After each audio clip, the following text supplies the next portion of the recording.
Hello everyone. Learn with Sabrinaৰ লগত story time ole welcome. Story time এটা auditory exercise হয় আপোনাৰ উচ্চাৰণ ভাল কৰিবৰ বাবে। এতিয়া আৰম্ভ কৰো আহক। আজিৰ storyটোৰ নাম হ'ল Charlotte's Web by E.B. White. Once upon a time, in a small and charming farm in the heart of the countryside, there lived a little girl named Fern Arabelle. Fern was a kind and compassionate girl who loved spending time with the animals on her family's farm.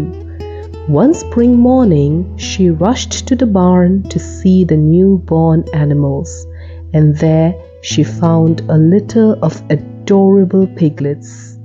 Among the piglets, one stood out to Fern. He was the smallest and weakest of the litter, struggling to keep up with his siblings. Feeling a strong connection to the tiny pig, Fern begged her father not to get rid of him. Moved by his daughter's plea, Mr. Arabelle agreed to let her keep the piglet, and she named him Wilbur. As the days passed, Fern took care of Wilbur, feeding him with a bottle and giving him lots of love and attention. Wilbur grew stronger under Fern's care and their bond deepened. However, as Wilbur grew bigger, Mr. Arabelle became concerned that he would require more food and it would be costly to raise him. Reluctantly, Fern's father decided to sell Wilbur to her uncle Homer Zuckerman, who had a farm nearby. Fern was heartbroken, but she understood that her family couldn't afford to keep a pig as a pet. She bid farewell to Wilbur and hoped he would be happy at his new home. Wilbur arrived at the Zuckerman's farm feeling lonely and scared. He was placed in the barn and there he met the other farm animals.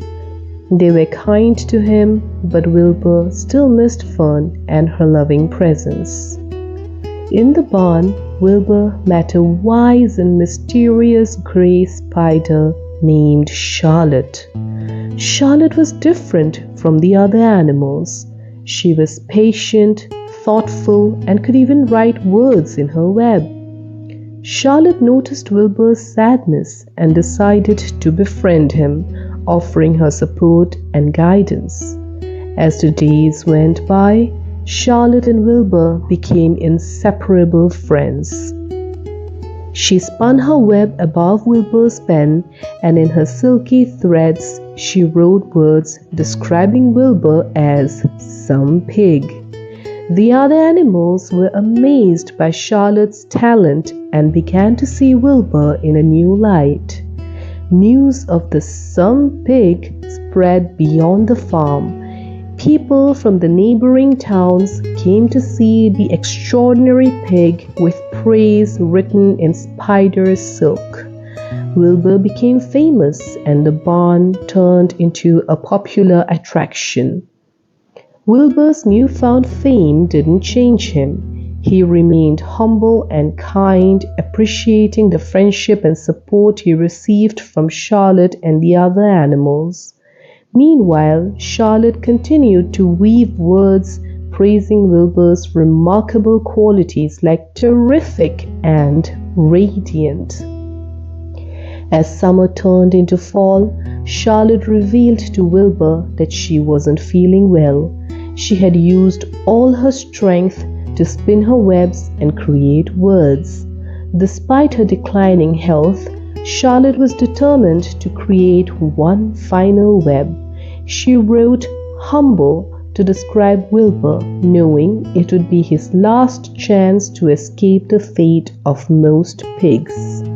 With the support and encouragement of his friends, Wilbur entered a county fair, hoping to win a prize and secure his future. At the fair, the judges were astonished by Charlotte's webs and awarded Wilbur a special prize, sparing him from being butchered. Heartbroken but brave, Wilbur said goodbye to his dear friend Charlotte, who peacefully passed away. He was grateful for her love and wisdom, and he promised to cherish her memory forever.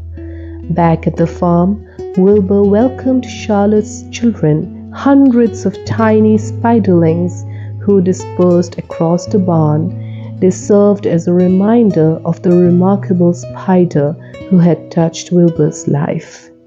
Wilbur grew older, but he never forgot the lessons he learned from Charlotte and the friendship they shared. He lived a long and happy life at the Zuckerman's farm, surrounded by friends and loved ones. The end.